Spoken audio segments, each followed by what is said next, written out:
wabarakatuh. Waalaikumsalam warahmatullahi wabarakatuh. Alhamdulillah wa syukurillah. Wassalatu wassalamu ala rasulillah ya bihadina amanu taqallah haqqa tuqatihi wa la tamutunna illa wa antum muslimun. Masyaallah kan wa man yasha' an yahud la haula wa la quwwata illa billahil aliyyil azim. Ibu-ibu yang dimuliakan Allah Ta'ala, alhamdulillah mengucapkan kalimat tahmid bersyukur kepada Allah. Alhamdulillah, kita semua pada pagi hari ini berkumpul di rumahku Maika, Ibu Maika di Kuarang. Dari berangkai sama sepure. Saya dari Kedung yang berangkai bisa bilang sepure saya. Alhamdulillah kita berada di rumah Ibu Maika. Moga-moga rumah ini diberkahi oleh Allah Ta'ala. Keluarganya dilapangkan rezekinya, keluarganya dijadikan sakinah mawaddah warahmah. Semoga selalu dalam bimbingan Allah. Amin. Ibu-ibu yang dimuliakan oleh Allah, bersyukur yang kedua kita masih diberikan nikmat hidup dan kesempatan untuk bisa beramal saleh, menjadi hamba Allah yang beriman dan bertakwa agar kita mulia di sisi Allah Ta'ala, baik di dunia maupun di akhirat. Masih ingat derajat takwa itu adalah derajat yang mulia, punya 3 ciri orang yang bertakwa. Yang pertama, selalu taat kepada Allah dan tidak bermaksiat kepada. Ini orang yang bertakwa itu selalu taat kepada Allah dan tidak bermaksiat kepadanya. Yang kedua, selalu ingat kepada Allah dan tidak melalaikannya. Selalu ingat kepada Allah dan tidak melalaikannya. Yang ketiga, selalu bersyukur kepada Allah dan tidak mengkufurinya. Selalu bersyukur kepada Allah dan tidak mengkufurinya.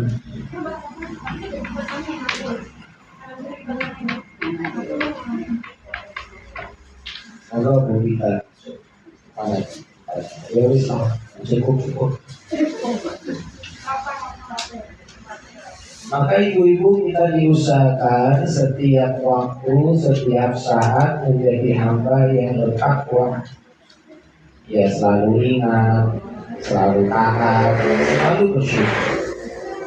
Kalimat ini mudah diucapkan, tapi sulit dipraktekkan. Butuh perjuangan. Nomor 1 apa tadi?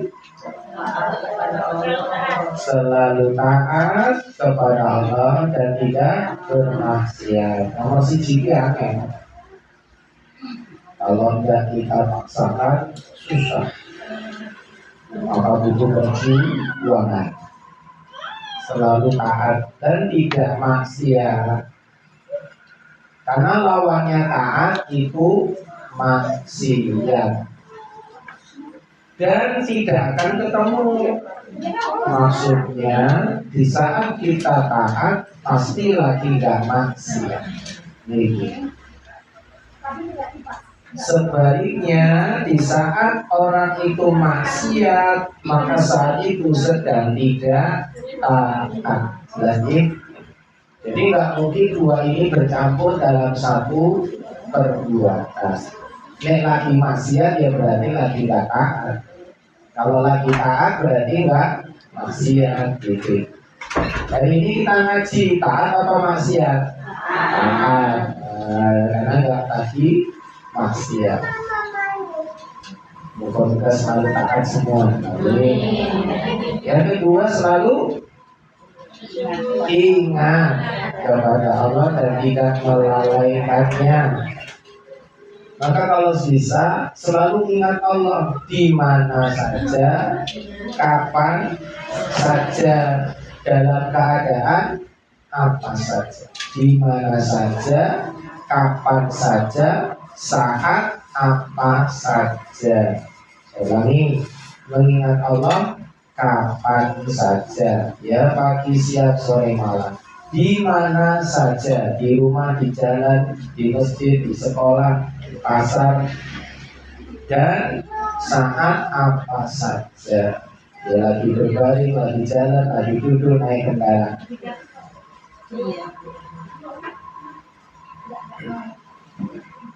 Yang ketiga, selalu bersyukur, tidak kufur, bersyukur kepada Allah dan tidak mengkufuri nikmatnya Allah. Bersyukur itu perbuatan yang berat, butuh perjuangan. Orang banyak bersyukur kalau lagi dapat nikmat, kalau dapat musibah sabar. Kalau dapat nikmat syukur, dapat musibah sabar. Maka kalau ada orang kalau dapat musibah itu syukur, nah ini tingkatannya paling tinggi dan itu berat. Maka ada seorang bapak dikasih tahu sama istrinya, atau seorang istri, seorang ibu dikasih tahu suaminya punya anak kecil masih balita, diopnam di rumah sakit kena DB, yang nungguin ibunya, bapaknya kerja kok, yang meninggal bapak ibu itu. Saat meninggal ini diberitahu sang ayah kalau anaknya tidak tepat, meninggal dunia. Maka sang bapak ini spontan mengatakan alhamdulillah. Bukan dari mau anaknya mati malah alhamdulillah. Kemudian lanjut innalillahi wa inna ilaihi raji'un. Yang pertama terucap itu memuji Allah. Alhamdulillah, innalillahi wa inna ilaihi raji'un. Lazim enggak? Enggak lazim. Dan teman kantor dikasih saat itu mungkin dengar anaknya mati dulu, dia anakku mati malah alhamdulillah. Karena kalimat hamdalah ini kalimat syukur. Maka orang tersebut, sang bapak yang mengucapkan tahmid hamdalah tadi dan mengucapkan istighfar innalillah tadi, maka telah akan diberi istana di surga. Dan istana di surga itu ada tulisannya Baitul Hamdi, rumah pujian. Apa itu orang ini? Orang mati malah alhamdulillah. Kenapa mengucapkan itu, Pak? Karena dari Nabi begitu. Jadi ada dasarnya, ada perintahnya dari Nabi SAW. Kalau kehilangan dua hati, maka mengucapkan kalimat tahmid dan istighfar. Hanya berlaku kalau buah hatinya meninggal, tidak berlaku yang lain. Titik. Dari bujurnya mati, bujurnya mati, alhamdulillah, tidak berlaku. Tonggolnya mati, Pak Prahir mati, alhamdulillah, lagi.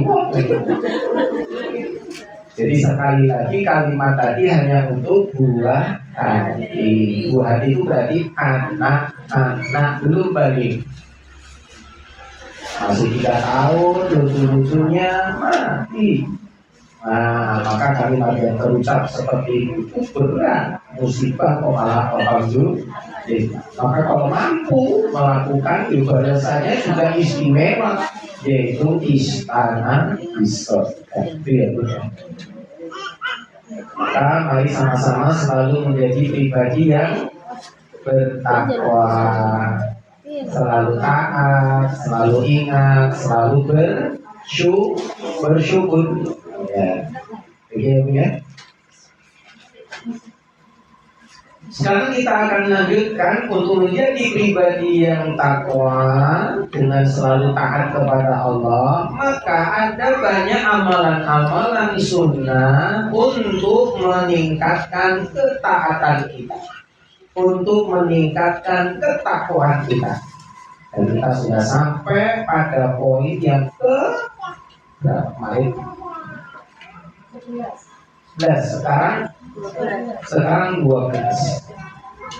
Yang ke-12 adalah sholat jamaah ke masjid yang jaraknya jauh. Judulnya nomor 12 ini sholat jamaah ke masjid yang jaraknya jauh. Mohon maaf bagi yang baru hadir, sudah ketinggalan 11 nomor, ya dimaklumi nih. Nanti bisa cari tahu 11 sebelumnya apa saja. Alhamdulillah kalau biasa ditulis di-share di grup, sehingga yang tidak hadir bisa mengikuti. Ini di-share tulisannya baik, kadang-kadang videonya wah cepet banget itu. Makanya kadang video yang tidak tak klik, mulai diklik langsung muter-muter bisa dibuka, nambah wah. Makanya HP itu kudu ganti, si keramik gede, penyimpanan besar. Ada keramik cilik, penyimpanan sitik, cepet kebak, panas ya. Lah grupnya kakek ngirim video, buat. Tidak apa-apa nggak direkam pun bisa lihat foto. Ini ya dibuka apa orang ngobrol. Yang penting di sini ya, tau nggak? Di YouTube Pak. Mbak, kok ibu dengan Mbak oh ya, akhirnya. Jadinya, ya, ini kan ya. Lanjut. Nah, kalimat yang muncul di sini, manusia paling besar pahalanya. Manusia paling besar pahalanya dalam sholat berjamaah,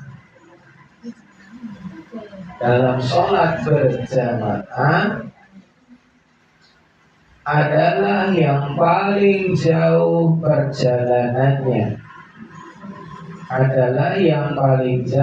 perjalanannya, ke masjid.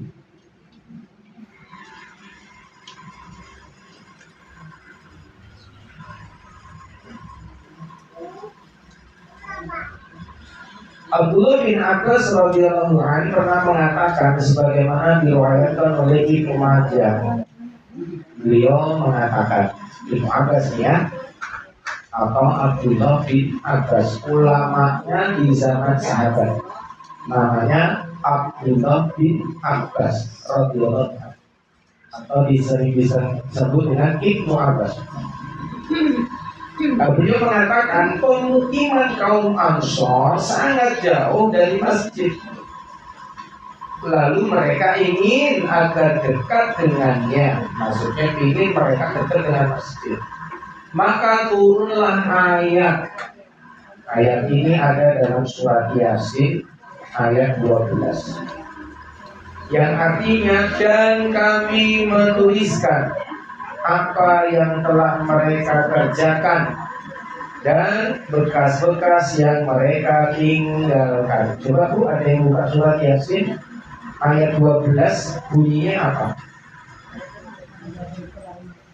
Buka surat Yasin ayat 12, bunyinya bagaimana? Ini artinya, dan kami menuliskan apa yang telah mereka kerjakan dan bekas-bekas yang mereka tinggalkan. Mereka punya meja meja ya, itu gede keduren. Ini tuh kembang banget. Kembang itu. Iya, ketinggian. Ganti sih. Anu gini. Nah itu aja. Gini om. Sana saya pendek. Nah, masya Allah.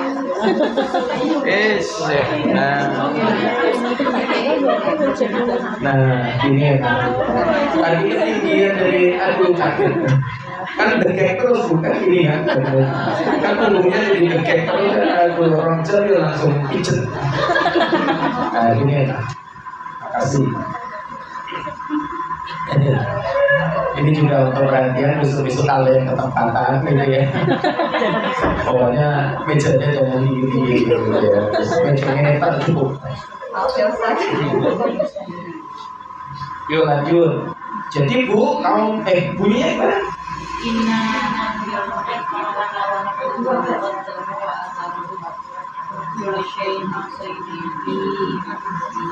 Oke, yang keras Bu. Gak usah artinya apa saya yang keras.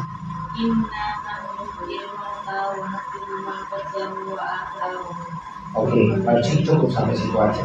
Dan kami menuliskan apa yang telah mereka kerjakan dan bekas-bekas yang mereka tinggalkan. Dari surat Yasin ini yang turun karena keinginan kaum Ansor ingin pindah ke dekat Masjid Nabawi. Akhirnya kaum Ansor ini tetap tinggal di pemukiman mereka meskipun jauh jalannya. Nah itu. Karena ternyata semakin jauh masjidnya, semakin banyak pahalanya. Gitu. Maka saya melangkah sebanyak 1000 ayunan kaki ya, maka Allah menghitung kebajikan dalam setiap langkahnya. Sehingga Rasulullah bersabda yang tadi sudah disebutkan di awal, manusia paling besar pahalanya dalam sholat adalah yang paling jauh perjalanannya. Lalu yang selanjutnya itu yang lebih dekat. Dan seseorang yang menunggu sholat hingga melakukan bersama imam lebih besar pahalanya daripada yang melakukan sendirian kemudian tidur. Jadi seseorang yang menunggu sholat hingga melakukannya bersama imam lebih besar pahalanya daripada yang melakukannya sendirian kemudian tidur. Hadis riwayat Muslim. Jadi ini ya Bu ya, saya ulangi dari ayat 12 surat Yasin. Kami menuliskan apa-apa yang telah dikerjakan dan bekas-bekas yang mereka tinggalkan. Tadi kan ini menunjukkan bahwa setiap amal kita dicatat. Apapun yang kita kerjakan tercatat. Bahkan Bu, tidak hanya yang dikerjakan, hanya niat saja sudah tercatat. Bahasa gampangnya batin ini tercatat. Hati-hati Bu, ojo nanti batin sing elek dicatet.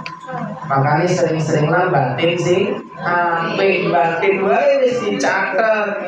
Apa meneh ngucap, apa meneh melakukan. Jelas ya. Jadi yang dicatat malaikat, jika ada pertanyaan Ustaz, malaikat itu apakah mencatat perbuatan saja? Jawabannya tidak. Dia malaikat mencatat baik itu perbuatan, lintasan pikiran atau niat dalam hati. Makanya batin, bayangke, catat itu. Maka Bu, kalau orang baru niat baik saja, wes itu pahala. Padahal ini niat loh, cik batin loh. Niat ini kan di batin. Itu wes itu pahala. Dan ternyata niat elek, batin elek. Wah, aku balik tak. Jika bojoku lah misalnya batin, maka dicatat tapi tidak jatuh dosa. Sampai akhirnya dikerjakan apa tidak. Lu orang sido nyolong langsung itu pahala. Niatnya nyolong orang sido langsung pahala.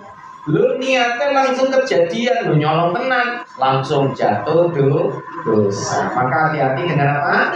Niat. apa meneh niat batin ning gone tanah haram, gone Mekah Madinah, alah langsung dadi padahal mung baru batin. Apa meneh ngucap, wah ini bahaya. Makanya ning kono rasa batin.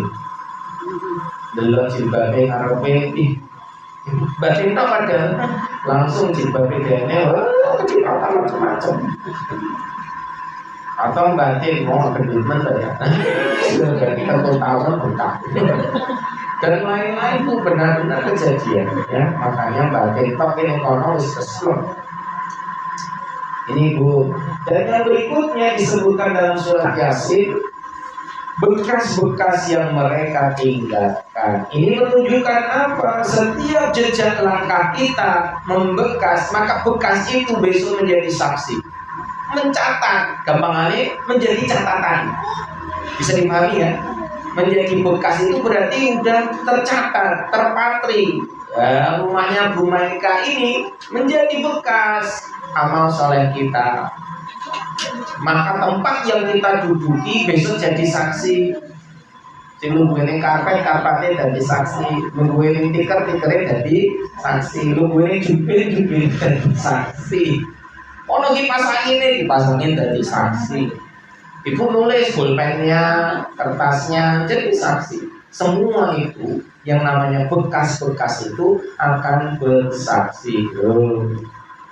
Makanya sepanjang jalan kita melangkah ke masjid paling jauh ya setiap langkah itu membekas. Nah bekas-bekas itu besok menjadi saksi kebaikan. Makanya di rumah atau masjid atau cedak masjid.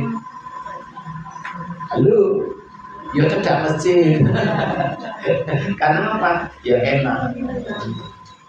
Sehingga cepat bisa dengar ada bergegas segera ke masjid musola. Ya paling enak ya rumah cedak masjid. Tapi ini rumah ini kadung ngadu masjidnya baru ada. Lah ini mau kan masjid wis ono. Boleh omah, yang boleh sih cedak masjid. Jelas ya Bu. Tapi kita sudah ada di situ, masjid baru dibangun, udah kok masjidnya ada, ya nggak masalah. Karena kita udah duluan, ternyata masjidnya jauh. Kaum Ansor itu sudah ada di Madinah sebelum Muhajirin datang, sebelum Rasulullah datang. Nah Rasulullah datang ke Madinah bikin masjid. Nah kaum Ansor kan sudah kejadian lah, omahku ternyata masjidnya ning kono, ya wis tak pindah wae rono kan gitu. Maka disarankan jangan ke sana karena setiap langkah mendapat pahala. Jelas ya Bu ya. Jadi kaum Ansor ini wis menempati dulu, wis tinggal di kampung itu dulu. Lah masjidnya dibangun malah ada. Maka mereka pinginnya pindah, tidak usah. Jelas ya Bu. Ini berlaku bagi siapa ya? Siapanya yang ke masjid lah. Terutama bapak atau laki-laki. Nomor 13, sholat berjamaah selama 40 hari. Sholat berjamaah selama 40 hari.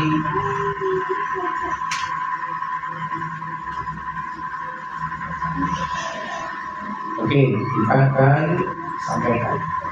Sholat karena Allah.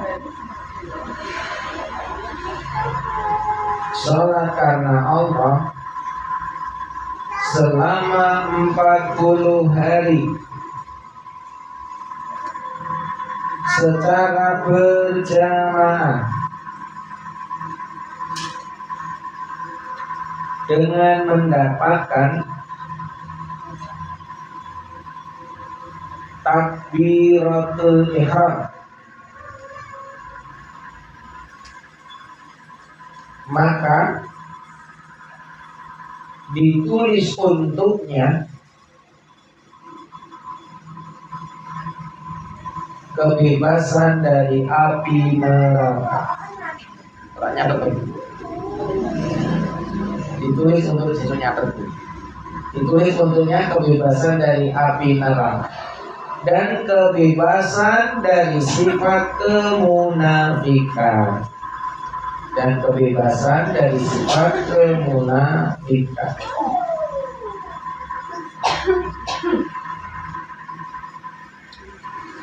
Oke.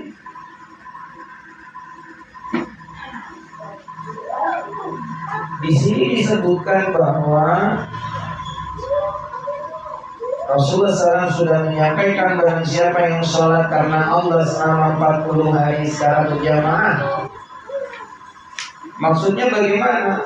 40 hari, 40 malam, sholat 5 waktu di masjid berjamaah, tidak ketinggalan takbiratul ihram. Jadi siapa yang 40 hari kok bisa sholat di masjid subuh, duhur, asar, maghrib, isya bareng sama imam. Barengnya sama imam itu diawali bareng imam setelah takbiratul ihram. Artinya tidak masbuk. Masbuk itu berarti apa? Telat. Jadi bareng takbiratul ihramnya imam mengatakan Allahu Akbar. Nah, yang belakang langsung aja man Allahu Akbar. Ini namanya mengikuti takbiratul ihram. Maka orang yang sampai 40 hari bisa sampai mengikuti takbiratul ihram imam, maka dia akan dibebaskan dari neraka, mati dalam keadaan tidak munafik. Ini jaminan, Bu.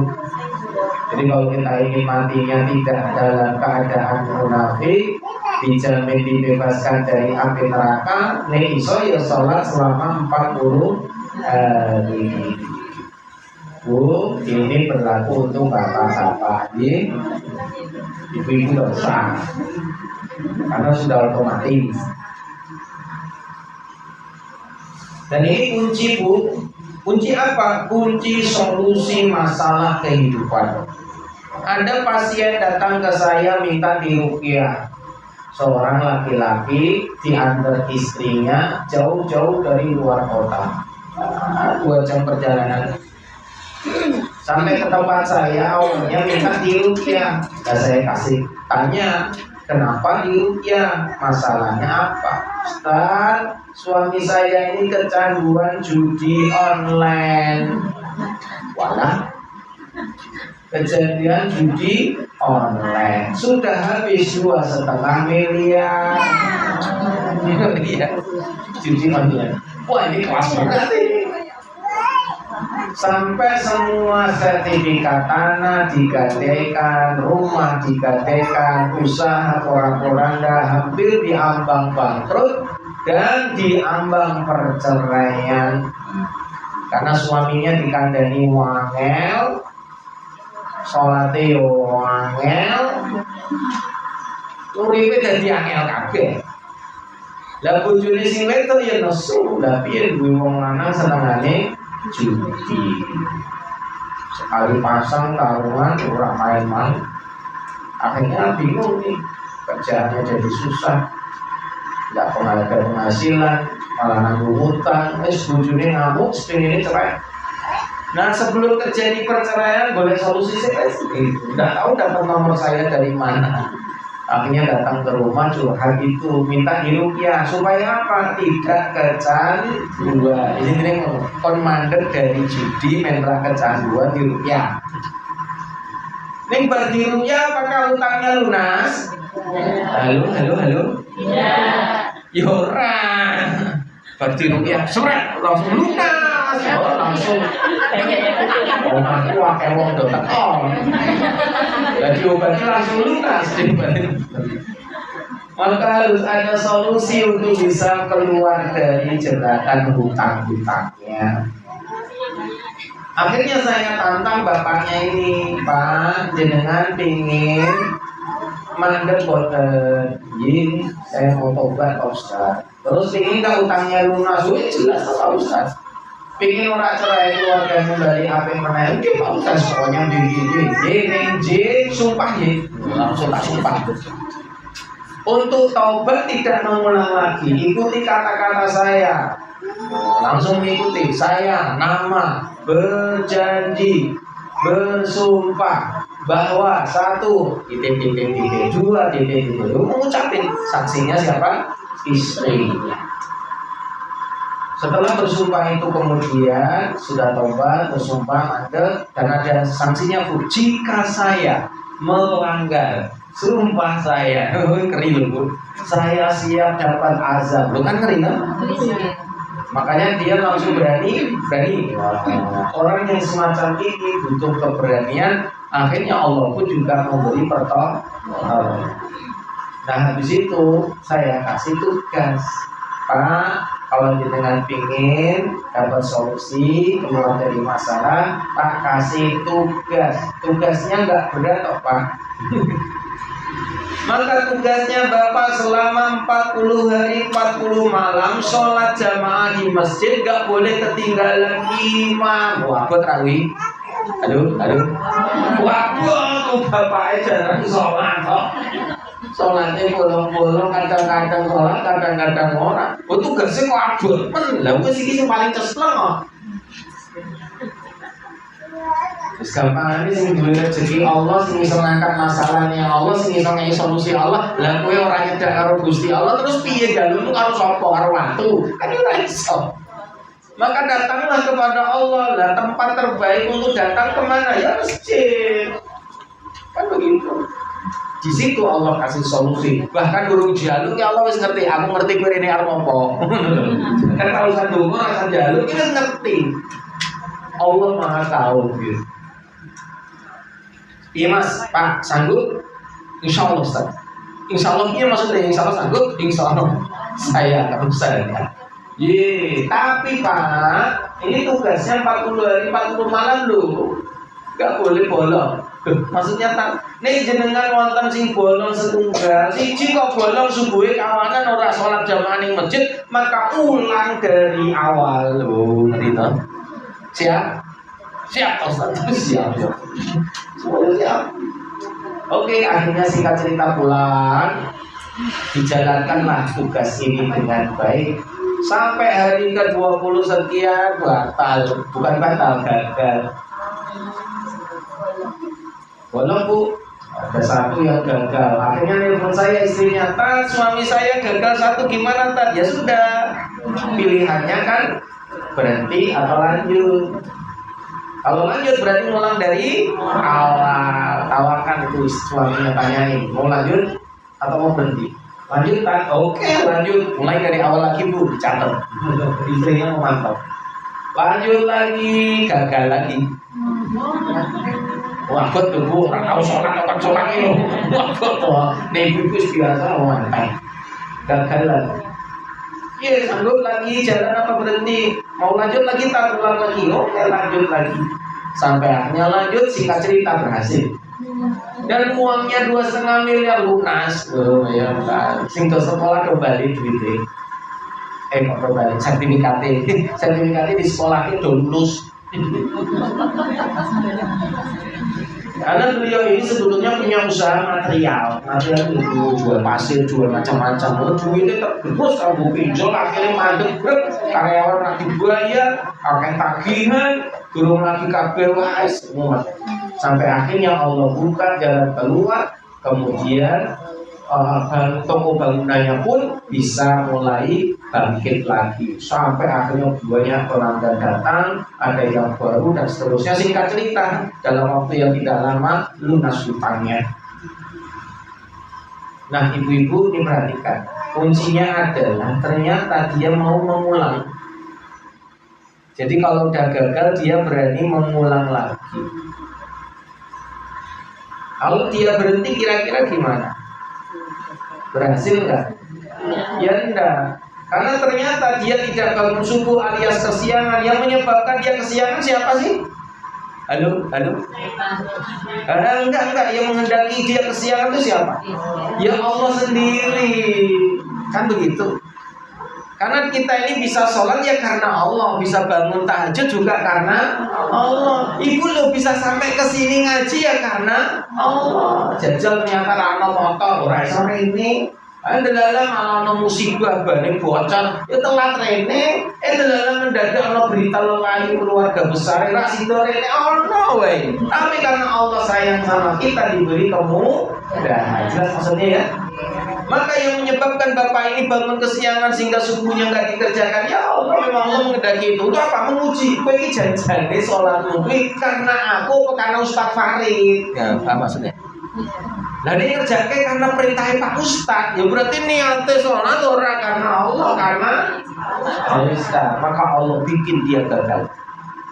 Sehingga dia mau lanjut enggak? Nah, kalau niatnya sama Allah lanjut. Wong aku sholat karena butuh kok, butuh Allah, jelas ya. Bukan butuh karena Ustadz, lalu nih orang ketemu Ustadz aku dari Seneni mau ya, berarti niatnya salah. Maka sampai dia gagal tidak sekali kok ini Bu, itu juga maunya Allah. Kita uji lagi nih, gagal lagi. Nah ternyata dia semangat loh, ya, orang ini berarti benar ini, tenanan ini, tangguh ini. Sampai akhirnya suaminya ini menjadi ahli sholat. Akhirnya tidak pernah lagi ninggalin sholat. Oh benar telat sholat karena sudah kebiasaan. Akhirnya udah jadi apa itu? Sampai saya diundang khusus ke sana, Ustadz mohon ya kalau mampir, akhirnya mampir Bu.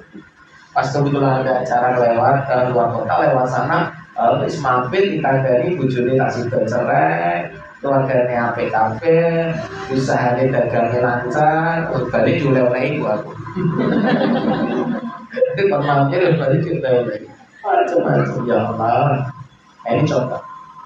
Maka kalau bisa sholat sampai 40 hari, 40 malam ini istimewa. Bagi ibu-ibu berlaku bagaimana? Kalau ibu-ibu yang mengusahakan sholatnya di awal waktu 40 hari 40 malam. Oh itu keren.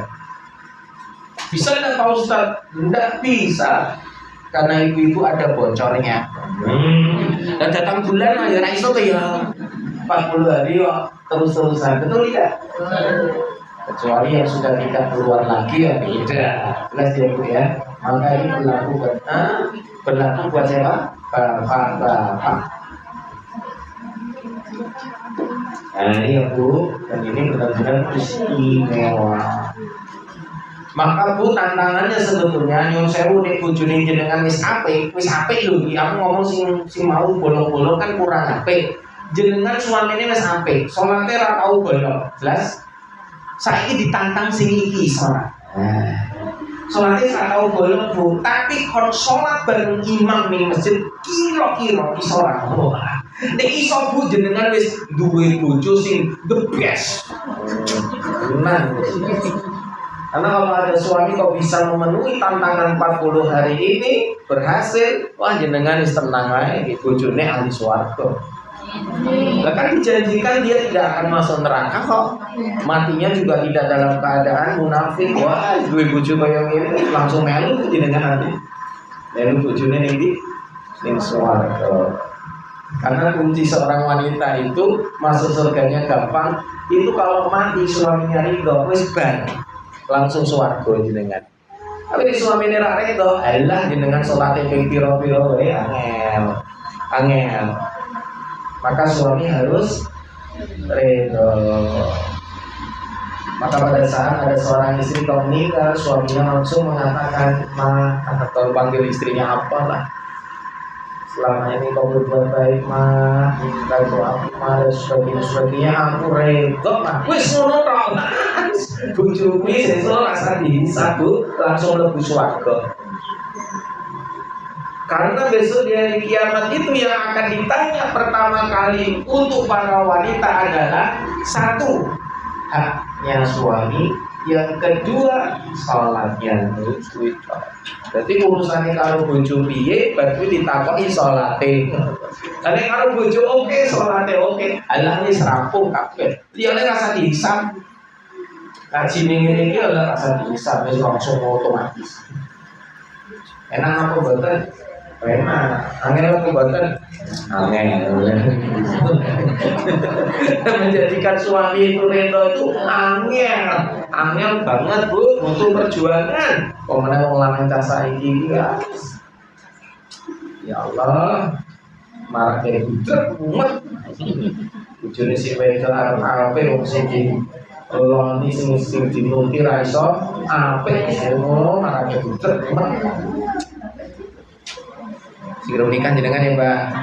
Ayo semoga sukses dari bojo sing apik. Amin. Soalnya diapik dhisik to Mbak. Insyaallah itu sing apik. Karena ar-ruhu junudun mujannatan. Ruh itu sesama, ketemu dengan sesamanya. Nek ruhnya apik ketemu ya ruh sing apik. Ruhnya bagus ketemu dengan circle yang ruhnya juga bagus gitu. Ini ya, maka usahakan ini. Tapi ini susah loh, 40 hari ini susah. Kalau orang itu udah punya riyato itu perjuangan, usaha. Kalau udah ada niat kuat udah susah. Tapi kalau bisa, wah istimewa. Oke lanjut.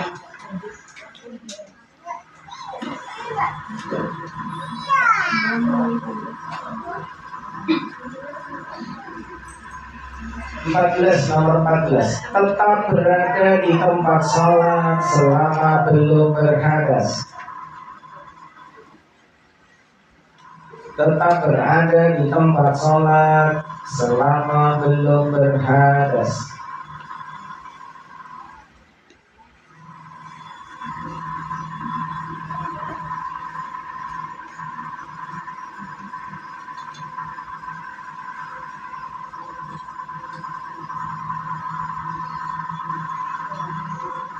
Ini Bu, ada tambahan lagi Bu, kisah yang menarik ya tadi.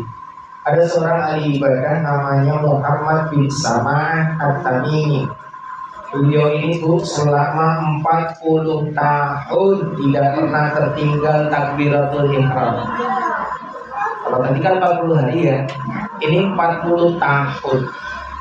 Kecuali ketika ibunya meninggal. Jadi 40 tahun selalu berjamaah di masjid karo imam. Tidak pernah tertinggal berjamaah kecuali saat ibunya meninggal, baru dia ketinggalan jamaah.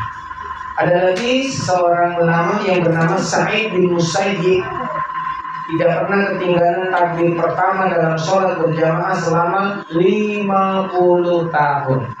Dan dia juga mengatakan, aku tidak pernah melihat punggung para jamaah karena aku berada di barisan terdepan selama 50 tahun. Masya Allah.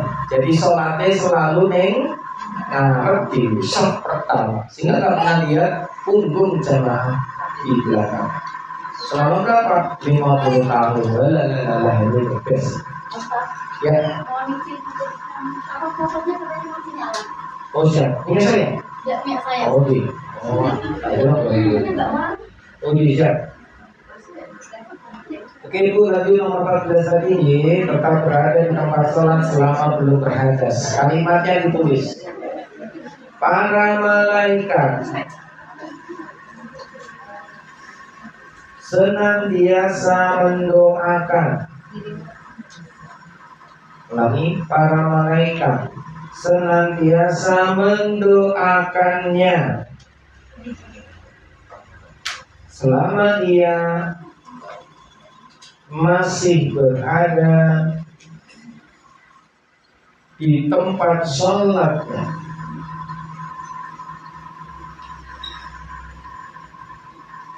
Dan juga ia belum berhadas.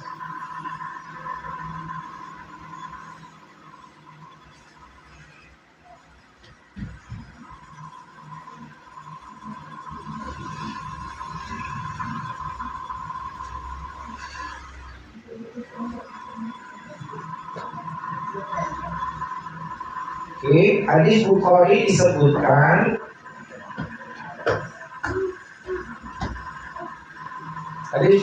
disebutkan dari Abu Hurairah radhiyallahu anhu, Rasulullah SAW bersabda, yang artinya pahala sholat seseorang yang berjamaah melebihi pahala sholat yang sendirian di rumahnya dan di pasarnya 25 kali lipat.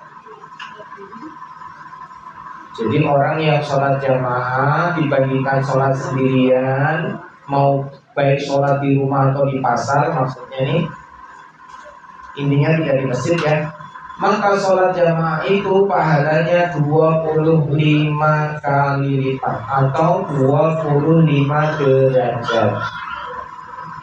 Yang demikian itu apabila ia berwudu dengan sebaik-baiknya, kemudian pergi menuju masjid, tidak ada tujuan lain kecuali sholat jamaah. Jadi orang yang berwudu dari rumah berangkat ke masjid mau sholat, maka setiap langkahnya ditinggikan baginya 1 derajat dan dihapuskan untuknya 1 dosa. Saya ulangi, orang yang berwudu menuju ke tempat masjid, dia jalan kaki, setiap langkahnya diberi 1 pahala, digugurkan 1 dosa. Intinya, apabila ia melakukan sholat jamaah, maka para malaikat senantiasa mendoakannya selama ia masih berada di tempat sholatnya dan ia belum berhadas.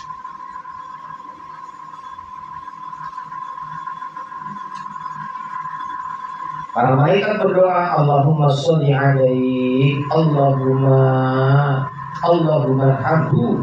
Ya Allah, ampunilah dia dan rahmatilah dia. Allahumma sholli alaihi, Allahumma arhamhu.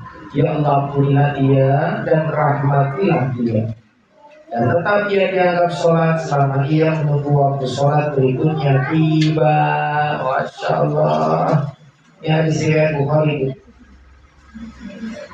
Maka ia tetap dianggap sholat selama ia menunggu waktu sholat berikutnya tiba.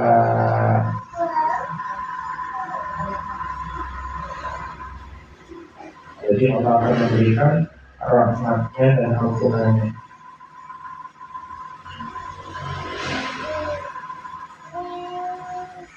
Maksudnya bagaimana? Nah ini Bu, ini wong lanang si kromo semangat. Jadi maksudnya kalau kita ini sholat berjamaah kan pahalanya 25 derajat tuh. Nah setelah selesai sholat jamaah ojo ndagake metu. Jadi bersolat zikir, habis sholat tetap duduk di tempatnya, tidak bergeser. Berarti bersolat langsung zikir, boleh doa, tidak pindah tempat. Maka selama orang ini habis sholat masih di tempatnya, belum bergeser, maka para malaikat mendoakannya. Doanya 2, ya Allah ampunilah dia, ya Allah rahmatilah dia. Maka orang yang ini zikir dalam keadaan tidak batal ya.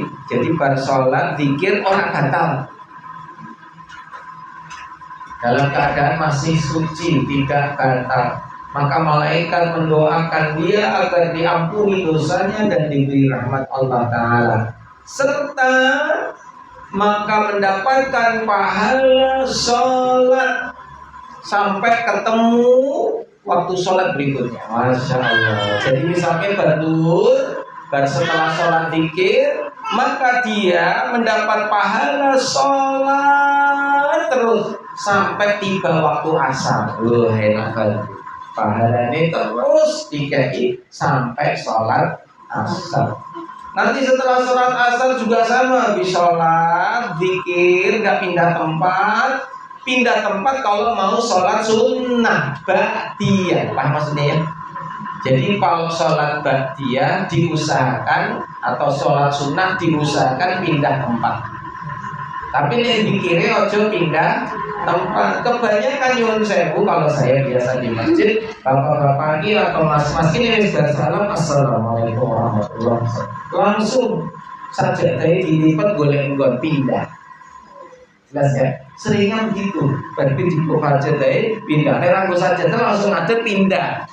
Ada yang langsung pergi keluar, orang zikir langsung keluar. Kalau sing zikir tapi pindah. Jangan begitu. Bersalam, ojo pindah. Tetap di situ zikir sampai doa selesai. Habis itu pindah untuk sholat sunnah. Namanya sholat ba'diyah. Maka orang semacam ini mendapatkan pahala sebagaimana pahala sholat sampai menunggu waktu berikutnya. Alhamdulillah. Makanya Gus Bah pernah menyampaikan orang yang sholat itu pahalanya berkelanjutan. Jadi gampangnya uripe dhewe iki janjane selalu menunggu waktu sholat, dan selama menunggu itu dapat pahala. Alhamdulillah. Contoh di pagi kita udah subuhan nih, nanti duhur sholat nggak? Nanti duhur sholat nggak? Sholat. Lah sebelum waktu duhur tiba, kita isi dengan kegiatan. Ono sing golek duit, ono sing dodolan, ono sing ngaji. Ini pahala semua. Bahkan ibu tidur setelah sholat duha, engkau ngenteni rada awan sithik tangi bar sholat duhur, tidurnya pun berpahala. Karena tidurnya itu ngenteni waktu sholat. Dan lala ibu kebelet. Nah, yang toilet untuk pahala dalam rangka menunggu waktu sholat. Maka apapun aktivitasnya berpahala. Enak betul. Enak tenang. Alhamdulillah. Makanya ya Allah, nek ngerti dalil yang ini iki wis urip iki jane seneng tok sisi seneng tok ya Allah. Berpahala kok gampang banget gitu ya. Bar sholat rasa berajase, berwi langsung sholat sunnah wis dinteni wis sampai asar, sampai maghrib meneh, sampai isya meneh. Pahala tok sini. Alhamdulillah. Nah, ini saya yang dimuliakan oleh Allah. Jadi keutamaan sholat berjamaah. Oke, sekarang sampai poin ke-14. Kita lanjutkan poin ke-15. Jadi cepat ya. Allah, proses Allah. Oke, ibu sekalian yang dimuliakan Allah, moga-moga ilmu hari ini bermanfaat, bisa dibagikan kepada keluarganya, wabil khusus kepada suaminya. Moga-moga suami panjenengan semua selalu diberi hidayah Allah Ta'ala, menjadi ahli salat, ahli masjid, yang menjadikan kita semua insya selamat dunia dan akhirat.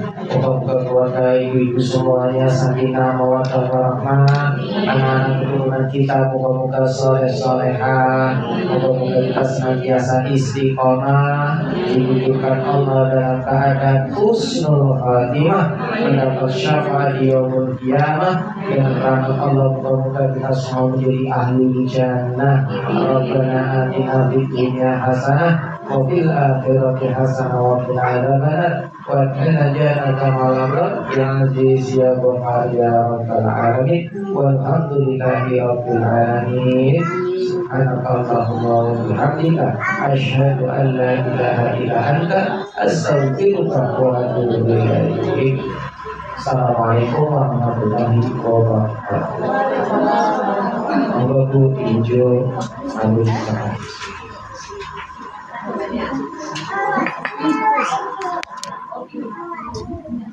Ada yang mau nanya?